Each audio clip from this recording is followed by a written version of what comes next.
Famer, Husker Hall of Famer, number 44, number 56. Coach du jour, Jay Foreman. What's up, Jay?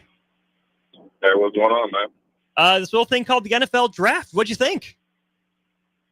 I think it's a little surprised by, Jacksonville jumping up there like that. But, I think if there's ever a surefire player in this year's draft, at least from an impact standpoint, both on and off the field, is definitely Travis Hunter. So, and then obviously the big news is obviously Shedeur not getting drafted, and also Dallas Cowboys going up and trying to repair their interior offensive line and not address the skill positions and trying to surround Dak with as many weapons as possible. So the draft is a draft, and obviously, Pittsburgh was probably a landing spot for Shedeur, and they decided to go defensive tackle to try to get a replacement for Cam Hayward.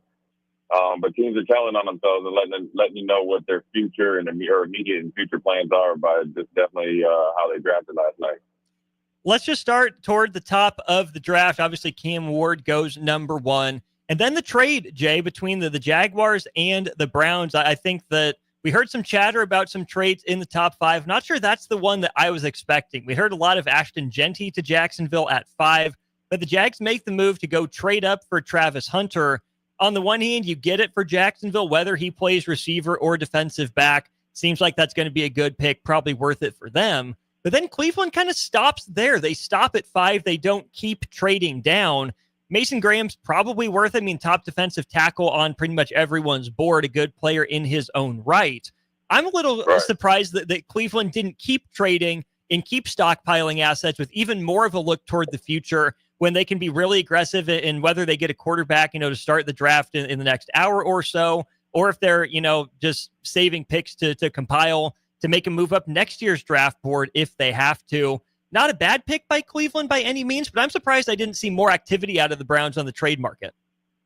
Yeah, they could have got I think Mason Graham is definitely the real deal, but I think, probably, you're picking really, really peach fuzz hairs that say difference between him and Walter Nolan and a couple other guys. And you could have got really the up and emerging defensive tackle from Kent State, maybe in the top of the second round. And like you said, accumulate some draft picks. And then if they're going to pick a quarterback here at the very beginning of the second round, then everything looks all good. But for a team that has plenty of holes in the roster, and running back is not one of them because it's such a deep running back class. But you're thinking offensive line, you're thinking offensive pass rusher from Myles Garrett. You're going to have to really restock that defensive backfield. You could have really went 2 for 1 and then kept your top of the second round pick. So they got to get a quarterback, and and it'd be interesting to see if they pull the trigger on George Sanders or wait. And if they do wait, then you think Tyler Plow comes in late in the second round, and they have to trade back up for that. But if they, really at this point, it was obviously a concerted, a true effort for the NFL and evaluators to I emphasize try to humble George Sanders. And I don't think it's really a bad, I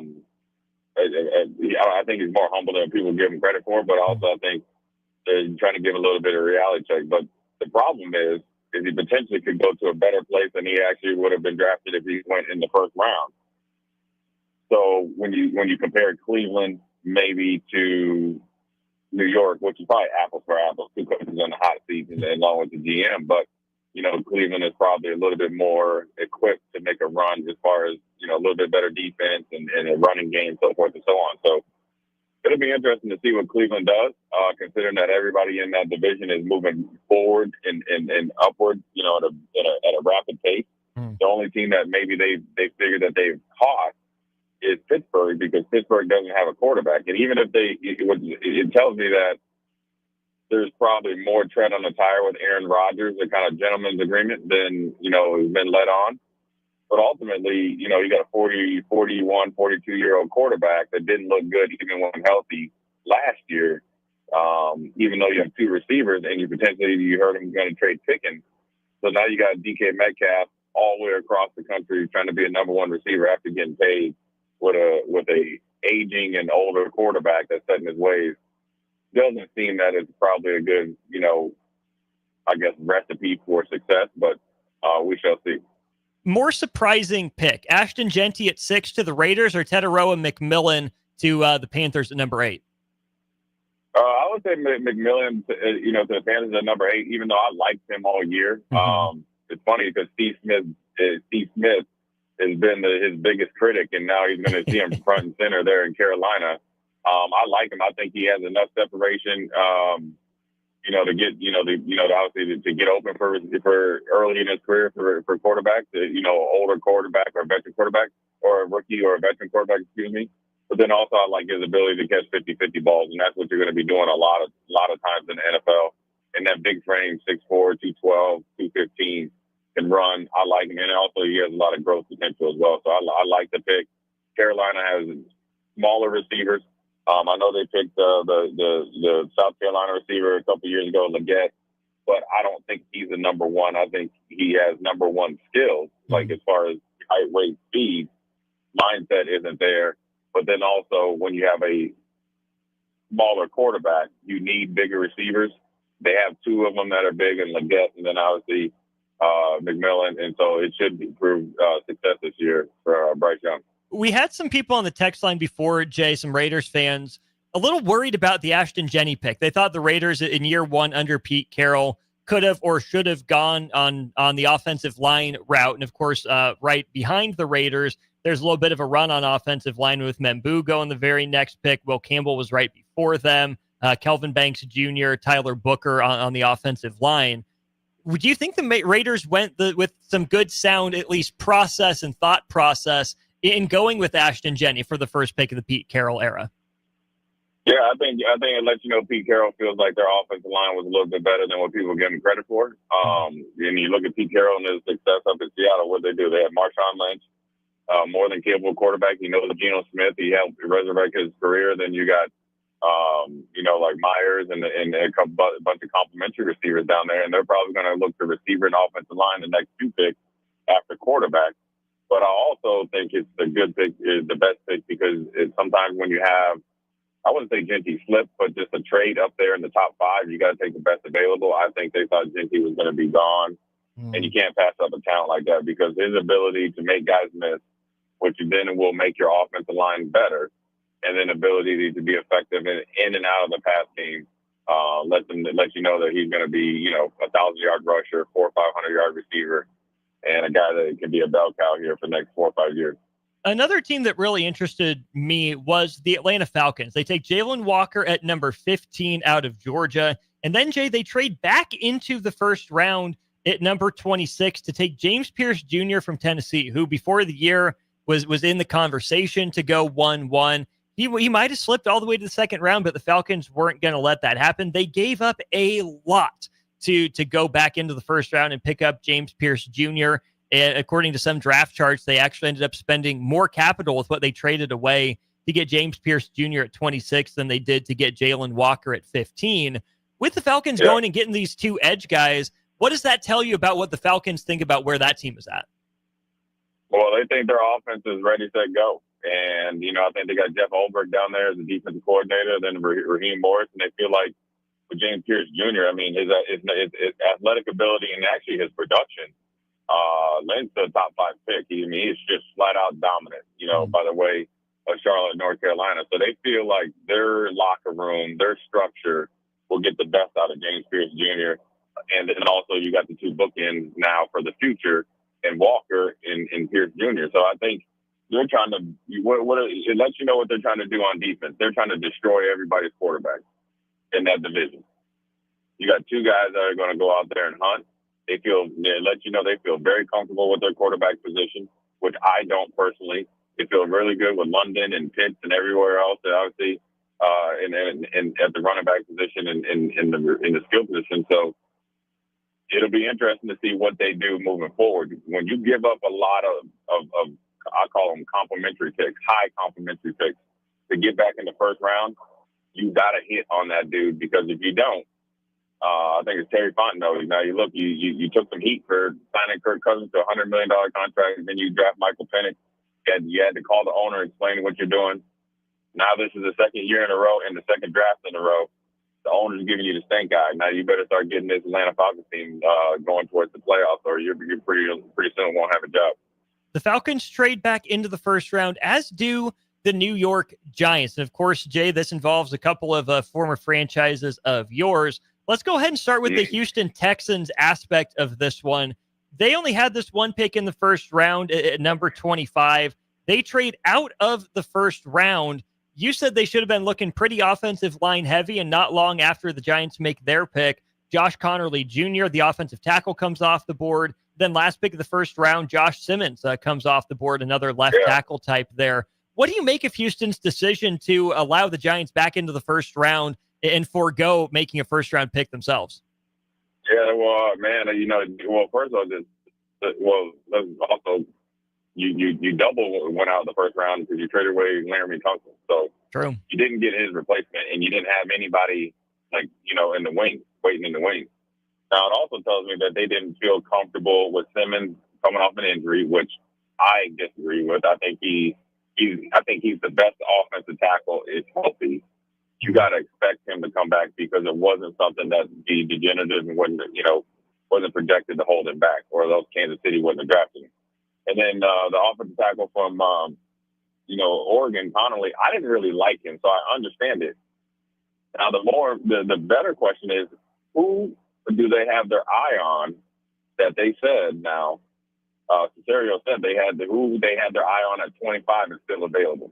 That will tell you a lot more, because that will tell you what their idea of, I'm assuming it's an offensive lineman, what type of offensive line and offensive lineman that they're looking for, not only in the present time, but in the future.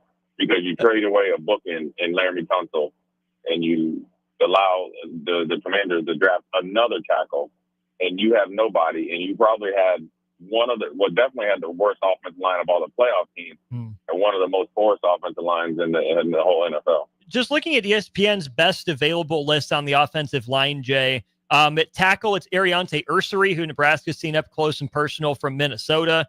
Big old dude, Ozzie Trapilo from Boston College, who sat out of the Pinstripe Bowl. You look at Emory Jones from LSU, Ajani Cornelius from Oregon in that mix. At guard, it's Savanea from Arizona, Tate Ratledge from Georgia, Marcus Bowe from Purdue. And then at center, if that's the way the Texans want to go, it's Jared Wilson, Seth McLaughlin, and Drew Kendall as the top three. Now, again, more bites at the apple is usually better in the NFL draft. You don't want to pick a guy just because you have a need if you don't think he's a good enough value. But for a team like the Texans, they better hope that some of these offensive linemen are available with all these picks that they have. Otherwise, it's going to be a real head scratcher come fall camp. Yeah, because, you might have liked him at 25, and he's still there, but it depends. Your projections better be right, and the projections are only based on how the draft is right now. Yeah. If I had to bet, I think it's the big man from Minnesota. I think he had a really good Senior Bowl. I think he's a great athlete. He's a huge human being. You start him out at left tackle, see how he does. He's protecting the blind side, especially, essentially you're spending a first-round pick on him, because if you get 2-2 for him, or a 2 and a 3, it's equivalent of first, and you have to hit on him, so the pressure's on. And then I like Ratcliffe as the guard from Georgia. I think he's sturdy. I think he knows how to protect, and he can provide a punch in the run game.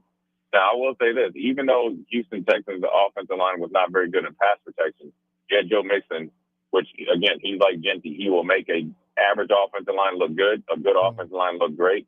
So I don't think the pressure is on to get somebody in the run game. You have to get somebody that can protect. And I think you need to get 2 linemen protect C.J. Stroud, both front side and back side.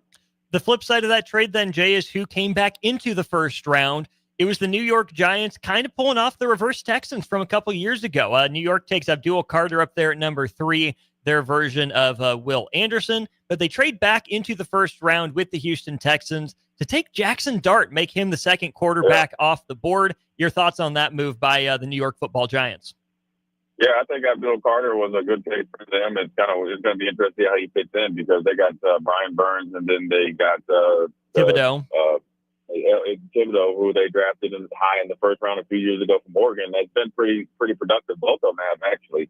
So, but the more pass rushers you can have, and he gives you flexibility. Abdul Carter, I'm talking about rushing from the second level as well. But when you draft him number 3, he even said he wants to wear 56, which is a huge mistake. You're not that good, at least not yet. But I'll give him a pass to the excitement. I think he's a no-brainer pick. Now, when you think about Jackson Dart, I don't think he's. As a matter of fact, the reason why I know he's not better than Shedeur is because Brian Dable already told you Russell Wilson is going to be the starter and Jameis is going to be the backup. So essentially, you're hoping in banking that he develops, trains, and then also seizes the opportunity to be a future franchise quarterback, even though Brian Dable and company might not be there. Now, let you know that that pick had maybe came from the top. But I will say this: once you start to hear Jackson Dart's name start to kind of trickle in there, either obviously recently, but a couple 2 or 3 weeks ago, and being connected possibly to Brian Dable, who liked him because of his ability to a little bit more athletic than Shedeur. You knew a team was going to take him. Now, the thing that is a little bit worrisome in the big game, he didn't play well. He had 2 touchdowns, 2 interceptions. And that's the opposite for Shedeur. And Shedeur even played really well when Travis Hunter got knocked out against Colorado State a couple of years ago. So, it's a byproduct of, the situation is a byproduct of the eyes of the beholder. I think Brian Dable has done a really good job with, I think he did a good job at times with Daniel Jones. I also think he did an excellent job with Josh Allen. That's what he likes. That's what he's been successful at. So Jackson Dart fits it. But I also will say this. Jameis Winston is a pocket quarterback. So maybe it was like, okay, well, we got one pocket quarterback. Russell Wilson is more of a pocket quarterback right now. Let me get me something that's more, up my alley, even though they cut Daniel Jones last year after about 5 or 6 weeks. We're talking with Jay Foreman, Husker Hall of Famer, here on our Allo Fiber VIP line. Jay, let's turn the floor over to you for one of your other teams. The Buffalo Bills take Maxwell Hairston out of Kentucky with the 30th pick. Dude can absolutely fly. What do you think about Buffalo going with a corner? Right. Well, I think, hey, if you're a good corner, Buffalo going to thank you, man. I don't know how many corners in Buffalo they took in the last 10 years, but they love their corners up there. And that lets you know Sean McDermott's definitely going to – he's almost like a bootleg version of Mike Zimmer. Mike Zimmer has always drafted defense in Minnesota, and everybody was mad. The difference is that Sean McDermott has been winning and obviously winning the division and going deep in the playoffs. And so you got to replenish it. Unfortunately, with the Lazarius White, he kind of injury plagued, even though they brought him back after a quick stint there in Baltimore, in Dallas. You need to make sure you have a 2 lockdown corner. Harrison can fly. He started to come on, and if you saw him at the Senior Bowl, he was just flat out a lockdown corner, and that's what you need. And that's what and I think when you're thinking about this, even though Kansas City didn't win it last year, everything that Buffalo's will do is draft to beat Kansas City. Now they have to really, really think about, even though they signed Shabazz to a pretty big contract, and I know they got Coleman, if they could really hit on a receiver in the 2nd, 3rd, or 4th round, or one of their next 2 or 3 picks, and he ends up developing into a Stephon Diggs-ish, right? Stephon Diggs is a 5th-round pick. You're going to see Buffalo really, really challenge Kansas City to be able to make some plays late in the game and get over the hump. I'm glad you brought the Chiefs up here, Jay, because that's where I wanted to go with you next. To the Chiefs, but also to, I think, the Eagles and the Ravens. Between those 3 organizations, 3 of the organizations that have done probably the most consistent job of hitting on draft picks pretty consistently, because it seems like these teams, they do their homework. They don't underthink it, but they also don't overthink it, right? Baltimore has Malachi Starks fall into their lap. They get to pair him with Kyle Hamilton, which I think is going to be fantastic. The Eagles and Chiefs essentially swap places, and the Chiefs pick up a 5th as the Eagles take Jahad Campbell, who had a top 15 grade from a lot of people. And the Chiefs weren't concerned in the same vein that you were about Josh Simmons' kneecap injury. So they get maybe the best offensive tackle on the board coming into the year, all the way down at number 32. That's how these good teams stay good, is they make the simple decisions. They don't overthink it. They use a lot of common sense. I really like all 3 of those picks for those franchises. Yeah, there's a reason why they're always in the hunt. And what do? Every player that they draft fits the mold of what they view as a good football player, period.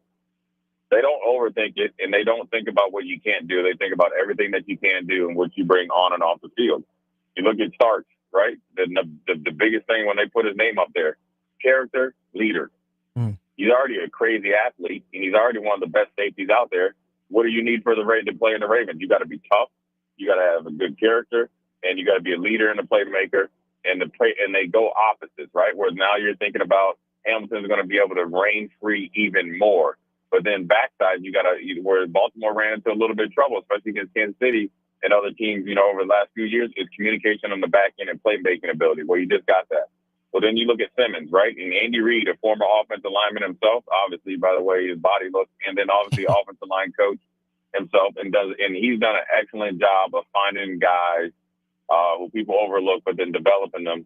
And he knows what to look for in his offensive linemen. And if you want to make Patrick Mahomes happy, you get the best offensive lineman in the draft. And then Philly, listen, I know if Walker or one of the other linebackers from Georgia was available, they would have picked him. But you couldn't get any better than Jihad because Campbell, because I know he had a top 15 grade. If it was me, I would have picked him in the top 8. He can do it all. And the only reason that he played stack linebackers is because they had 2 really good pass rushers on the outside. He developed into the best inside linebacker in the nation, and then he still had 6 or 7 sacks. And he ran a 4.5, and he's 6'3", 235. So when you fit him in with, assuming Nolan Smith gets, back from his injury, Nakobe Dean, you got Zach Bond coming back, and then you got the 2 big horses in the middle. And you got a guy that can erase things at the second level with like Cooper DeJean and Mikael Mitchell that they drafted last year, and all those guys. Philly's right back in. They're right back in business. The way that you're able to be successful when you pay your offensive stars or defensive stars money is that you don't overthink the draft and you think people, not positions. Every one of these guys are high character guys. They're tough. They love football. And they're getting drafted at value because all of them are the best at their position. And it's just that everybody else was trying to hit on positions that necessarily weren't there.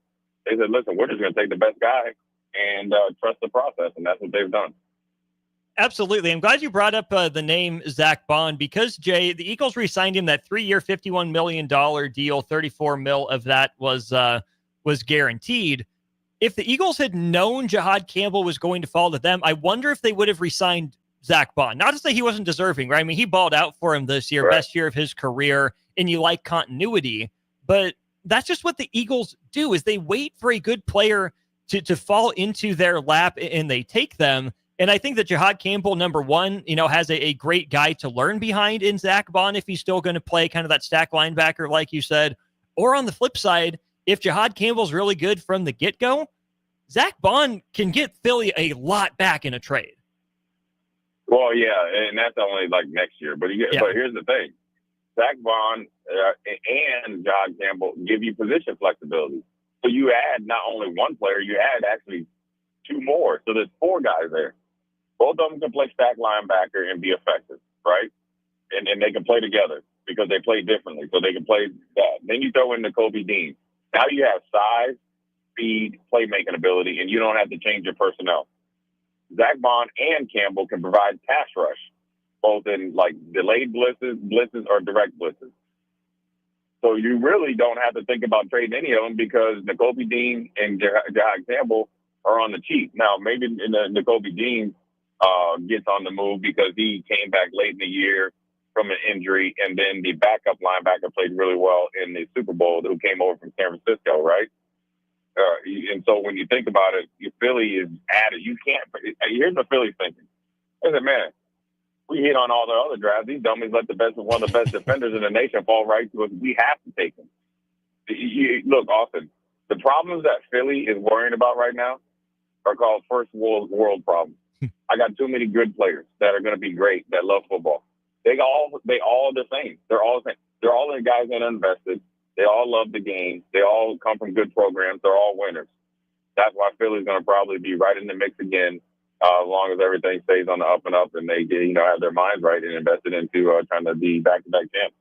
I put my patience on display here, Jay, but I have to ask before we let you get back on the road. Tyler Warren to Indianapolis. My thoughts on this before you go. On the positive, I do think that it's a good fit for both player and team. I think Indianapolis's staff is creative enough offensively to leverage a lot of what Tyler Warren does well, to be creative with him and not just pigeonhole him as a true, inline tight end. I think they're creative enough. I think he's talented enough, split out, that Indy will find ways to maximize him. And I do think that it makes a lot of sense. But let's not pretend like Shane Steichen's not on the hot seat, and that there could be a new coach coming in the next couple of years, certainly before Tyler Warren's rookie contract is up, if things don't go the way Indy needs them to at the quarterback position. And I just worry that if that comes to pass, that trying to make Tyler Warren, a true tight end, a prototypical tight end, isn't where he's best. Obviously, Colston Loveland was off the board, and I'm not upset by the Colts taking Tyler Warren. I'm pretty happy with him. I mean, dude's a baller. Go watch his highlights, and I love a lot of what he brings to the table.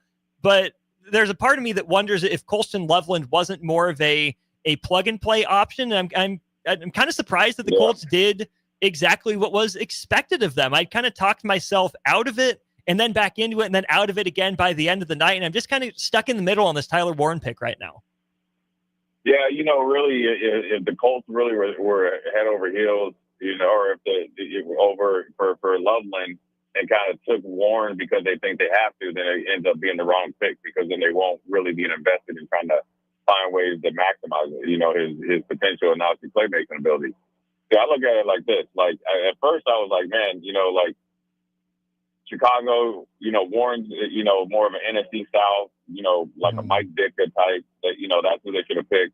But then I thought Loveland was more of an AFC South, more passing, right? But then I started to think about it.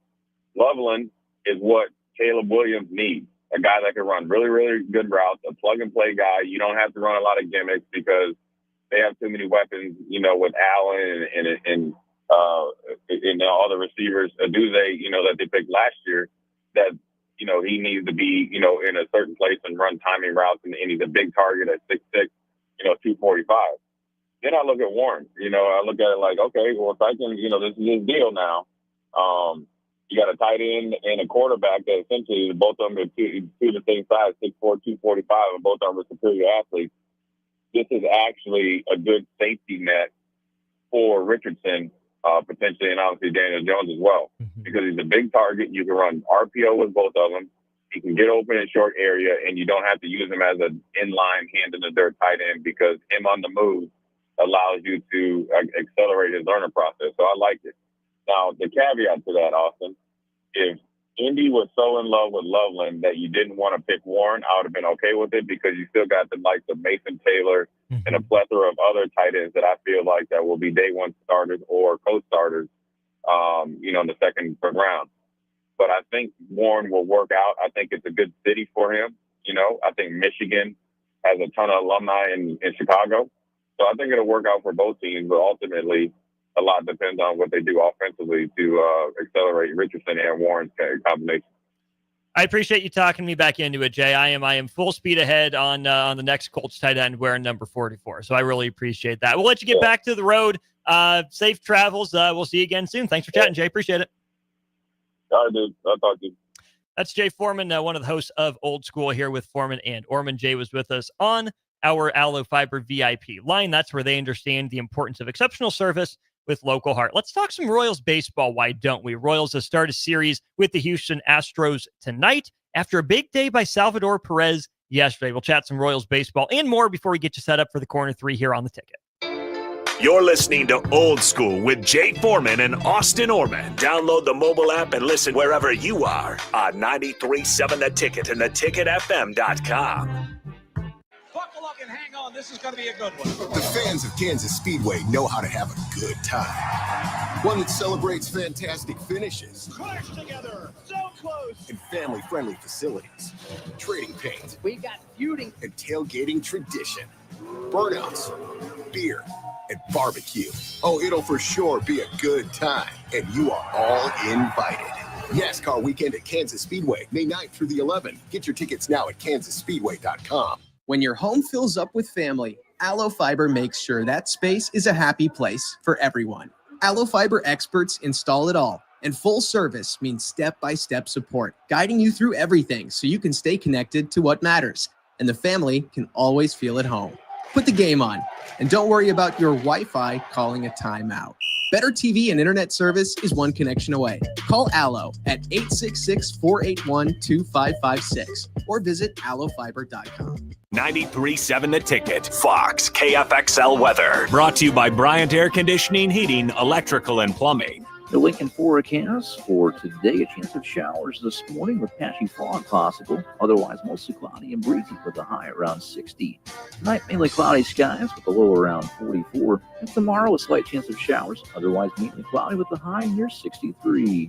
I'm meteorologist Kyle Fletcher from 93.7 The Ticket and theticketfm.com.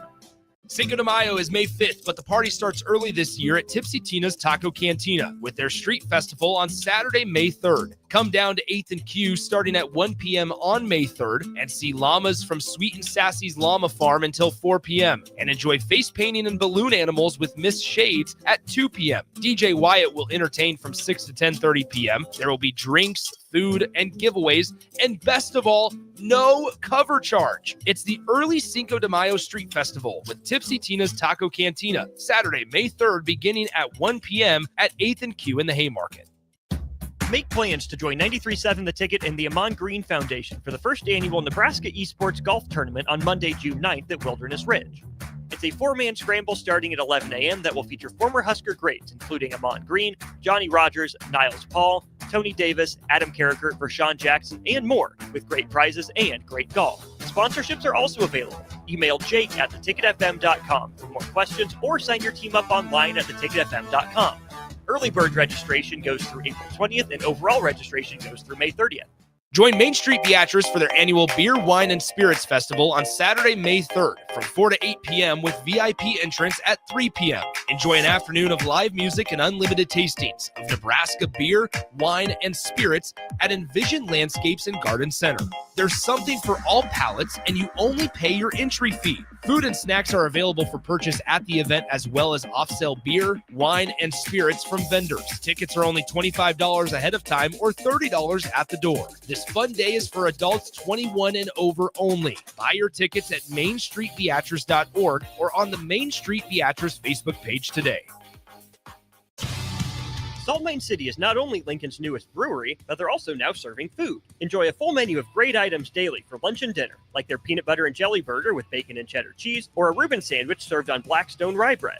Don't forget their beef or chicken nachos with guacamole, sour cream, jalapenos, and more. Wash it down with one of their 12 beers on tap, including the popular Single Axle Light American Lager. Salt Mine City, now open 11 a.m. every day but Mondays at 8th and R. Hi, Sean Callahan here for Koppel Chevrolet GMC, and they're having the biggest hail sale they've ever had. A huge opportunity is at your front door right now. Some of these cars we're fixing, some we're not, and some it's totally up to you. New Sierra starting at $15,000 off list. New Canyons at $8,500 off list. New body styles on the Acadias, $3,000 off list. You need to hurry as there's going to be a lot of people heading to Louisville. Check us out at koppelcars.com. Stock numbers G121492. G1877747 and G1965599. Your home is your empire. Protect it with Empire Fence. Get a free instant quote with the online estimating tool at empire-fence.com. See an upfront estimate with no hidden fees. And Empire Fence can provide privacy and improve the appearance of your home. Keep kids and pets in or out of your yard. Increase security and add value to your property. Visit empire-fence.com now to view the stylish and maintenance-free possibilities for your home and get a free instant online quote. Let Empire Fence protect your empire. Load up on meat and more this spring at The Mercado by Certified Piedmontese, with great selections of T-bones, tomahawks, ribeyes, filet mignon, brisket, sirloin, and so much more. The Mercado has locations at 84th and Havelock, 30th and Yankee Hill, and now 85th and Old Cheney in Lincoln, where you can have $2 draft beer every Thursday night from 4 to 8 p.m. and half-price espresso drinks on Fridays from 8 a.m. to 2 p.m. Get to The Mercado today for the best meat in town.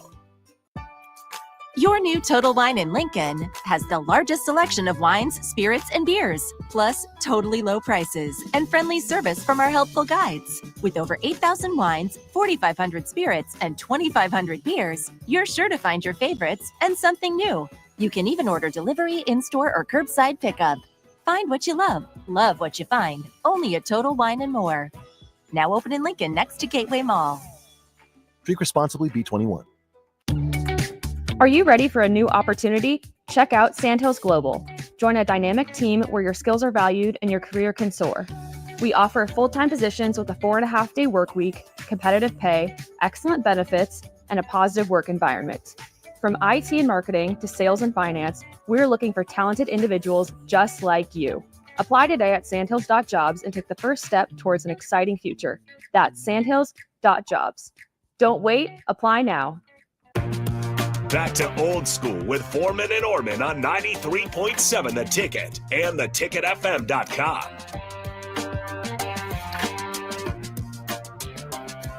No Foreman anymore. He's on the road. It is just Foreman with you for the next about an hour, actually. We'll have the end of Old School here, bring you up to 6 o'clock, and then from 6 to 6:30, 6:35, somewhere in there. It will be me for the Corner 3. Before Stars Hockey, we did get a text on our text line from 0167. Stars begin the Western Conference Finals tonight. Let's go Stars. Let's go Stars indeed. It's the Stars against Waterloo. First 2 games in Lincoln tonight and tomorrow. We gave some tickets away for that. If you can't go to the game, if you're not tuned in on the radio, if you got family in town, you want to go out to eat, take them to Liquid Asset Sports Bar and Grill down on 27th and Jamie Lane. They're broadcasting the Stars games on TV. They'll have the NFL draft up for you, some MLB action on the tube as well. So yeah, Stars, NFL draft, Major League Baseball, watch it all at Liquid Asset Sports Bar and Grill. Oh, and Husker Volleyball tomorrow during the Husker game. So that is the spot to be, 27th and Jamie Lane. 30 TVs for you to watch the action on, 23 different beers on tap. They got their own dedicated bar for some bourbon and high-end spirits as well, and probably the best menu of any sports bar, not just in Lincoln, not just in Nebraska, but in the surrounding area. Chef Dana is great. Had a great time chatting with her when we were out there at Liquid Asset Sports Bar and Grill. All the work that went into developing that menu. The names are clever, right? Liquid Assets. You think money, you think financial world. That's exactly what the titles are based around. So Liquid Asset Sports Bar and Grill, 27th and Jamie Lane. Make sure you get out there and do that. Listen to the ticket on your way out there. Pull up a chair. Watch the Stars game as well. We had some comments on this last couple days on YouTube about the Kansas City Royals. We got one now from I think it was Elizabeth who was commenting during On the Block. Here's kind of the order of operations for us here at the ticket right now. Right now, Stars playoffs is taking precedence. So if there's a Stars game and a Royals game the same night, we're carrying the Stars game. If it looks like there's going to be some overlap, we'll probably play it safe and take the Stars game. Now, if there's a 1 o'clock first pitch Royals game and a 6 o'clock or 7 o'clock puck drop, we'll carry both Royals and Stars. But for example, tonight the Royals would get underway with a 6 o'clock pregame, 6:40 first pitch, whereas the Stars are a 6:40 pregame and a 7:05 puck drop. We're taking the Stars tonight. Tomorrow we will also carry the Lincoln Stars game, and then on Sunday we'll be back to carrying the Royals games. That's kind of how we have the order of operations set up here. Apologies for not carrying game 2 of the doubleheader yesterday. A lot going on behind the scenes technologically. We couldn't quite have the time, find the opportunity to put game 2 of the doubleheader in the rundown, in the log that we needed to for the Royals. So we brought you game 1. As soon as the Stars are done, though, we're bringing you the Royals games, right? You know I'm a big Royals fan. I talk about them all the time on the Block and on Old School. So it's not for lack of trying. It's not for lack of want to, right? We are Lincoln's home for the Royals here on 93.7 The Ticket. Certainly, I'm in the boat with you Royals fans wanting to hear them here in Lincoln. Don't worry. We're playing the games as we can, as we get them, when it makes sense for us to do so. But the Lincoln Stars are local. We do like to keep our focus here at the Ticket on local sports as much as we possibly can. So until the Stars are done, hopefully they end up as Clark Cup champions. We'll carry the Lincoln Stars home matches, home games through their run in the playoffs. And then we will turn our attention to the boys of summer in the Kansas City Royals when the time is appropriate. A few Royals notes to get to here over the last 15 minutes or so of the show. Cole Riggins was not very good yesterday. 3 innings, like 62, 64 pitches, 4 earned runs against the Colorado Rockies team with the worst record in baseball. I thought he was pulled because he was bad. Turns out he has some light groin tightness. It's mild. It's not severe, but they pulled him mostly as a precaution and because he wasn't really helping the Royals yesterday. Wasn't great in his previous start against Detroit. Started off pretty hot and then got tired in the 4th inning there. Again, gave up 4 or 5 runs against the Tigers and then 4 against Colorado yesterday. But it sounds like Cole Riggins, the Royals' left-handed ace, is day-to-day right now. Royals are certainly taking good care to get Cole Reagans healthy. Matt Quatraro said he's not sure if it'll cause Cole Reagans to miss his next start. What'll help his case is that the Royals do have an off day on Monday. So they get their 3-game set against Houston this weekend. So that'll be Friday, Saturday, Sunday. Royals will be off on Monday. That'll be a travel day for the boys in blue as they head down to Tampa to take on the Rays. That's where Cole Reagans would next be scheduled to start. That would be game 2, I believe, of that series against the Rays. Hopefully, Cole Reagans is in a good spot and he's able to make that start. If it's not Cole Reagans, this is where I think the Royals would have a pretty interesting decision to make, because it'll be Seth Lugo going tonight. Then you have obviously Waka, Bubic, and Lorenzen for the Royals to round out the rotation. If Cole Reagans can't go against Tampa, what do the Royals do? Alec Marsh, not back yet. That would be an option. Last year, he was the 5th starter. Performed really well for the first few months of the season before the book was out on him. He transitioned to a pretty darn good bullpen arm for them. Could the Royals turn to Daniel Lynch, who's really found a comfortable home and effective role in the bullpen, a starter turned reliever, maybe just for one start? That's what the Royals do. Or could the Royals make this their opportunity to get a look at Noah Cameron, one of the top prospects in their farm system? He's been pretty darn good at AAA over the last year and a half or so. If Cole Reagans can't make his start down in Tampa, is that where Noah Cameron would get the ball for the first time for the Royals?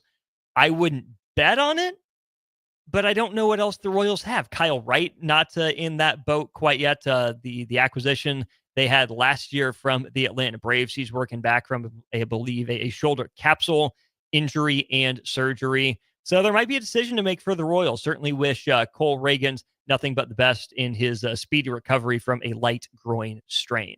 Let's take another break here. We'll come back. We'll wrap up the show with some more Royals, including the historic day for Salvador Perez yesterday. Could El Capitan be getting hot at the right time for the Royals, providing a boost to the offense? And the Royals have played plenty of guys out of positions this year. Is that messing with their heads and thus messing with their rhythm, their flow offensively? We'll wrap up Old School with that conversation here on The Ticket. Watch Old School live on Facebook, YouTube, or Twitch. Old School with Foreman and Orman on 93.7 The Ticket and theticketfm.com. Load up on meat and more this spring at The Mercado by Certified Piedmontese, with great selections of T-bones, tomahawks, ribeyes, filet mignon, brisket, sirloin, and so much more. The Mercado has locations at 84th and Havelock, 30th and Yankee Hill, and now 85th and Old Cheney in Lincoln, where you can have $2 draft beer every Thursday night from 4 to 8 p.m. and half-price espresso drinks on Fridays from 8 a.m. to 2 p.m. Get to the Mercado today for the best meat in town. Are you ready for a new opportunity? Check out Sandhills Global. Join a dynamic team where your skills are valued and your career can soar. We offer full-time positions with a 4.5-day work week, competitive pay, excellent benefits, and a positive work environment. From IT and marketing to sales and finance, we're looking for talented individuals like you. Apply today at sandhills.jobs and take the first step towards an exciting future. That's sandhills.jobs. Don't wait. Apply now. Runners, are you ready? The 48th Annual Lincoln Marathon takes over the streets on Sunday, May 4th. Whether you're chasing a personal best, conquering your first race, or just in it for the bragging rights, this race is for you. Sign up for the full or half marathon today at lincolnmarathon.org, but don't wait, spots are filling fast. Join thousands of runners or line up along the course to cheer them on and make race day unforgettable. The Lincoln Marathon and Half Marathon, your finish line is waiting. Register now at lincolnmarathon.org. Are you looking for an exciting new way to put your skills to work? Explore new career options in the fintech industry at Currency, a Sandhills Global company. We offer full-time positions in financial sales, compliance, operations, and other fields. We also offer a 4.5-day work week, an attractive benefits package, and opportunities for advancement. Put your motivation to work and grow with us at Currency. Visit gocurrency.com/careers to learn more. Hey, what are you talking about over there? Huh? I said, what are you talking about? You know, Bill, I think it's time for both of us to get our hearing checked. We should head over to Christensen Hearing Analytics. Oh, yeah, I've heard about them. They offer a free hearing consultation and screening, affordable hearing aid prices, and a knowledgeable staff with over 30 years of experience. Visit Christensen Hearing Analytics today in Williamsburg Village or give them a call at 402-489-3450. Christensen Hearing Analytics. A better life starts with better hearing. Make plans to join 93.7 The Ticket and the Amon Green Foundation for the first annual Nebraska Esports Golf Tournament on Monday, June 9th at Wilderness Ridge. It's a four-man scramble starting at 11 a.m. that will feature former Husker greats, including Amon Green, Johnny Rogers, Niles Paul, Tony Davis, Adam Carricker, Vershawn Jackson, and more, with great prizes and great golf. Sponsorships are also available. Email jake@theticketfm.com for more questions or sign your team up online at theticketfm.com. Early bird registration goes through April 20th, and overall registration goes through May 30th. Empower a child today with the Teammates Mentoring Program. Hope is only a conversation away when you choose to share your talent, time, and heart with a child. Together, you can build a relationship based on strengths and chart a brighter future, 1 week at a time. Find out how you can be a mentor by visiting LincolnTeammates.org. Become what you needed as a kid by joining the Teammates Mentoring Program today. Water heater gone? Call Bryant. The price you're quoted is the price you'll pay. And in most cases, same-day replacement. Bryant Air Conditioning, Heating, Electrical, and Plumbing. 467-1111. A lot of businesses say they're family-focused, but when tough situations in life arise, the business wants anything but your best interests. James Enterprise Incorporated is hiring, and they will always treat their employees like family, just as they do their customers. James Enterprise Incorporated is hiring Class A and B CDL drivers, a shop tech, and a diesel mechanic.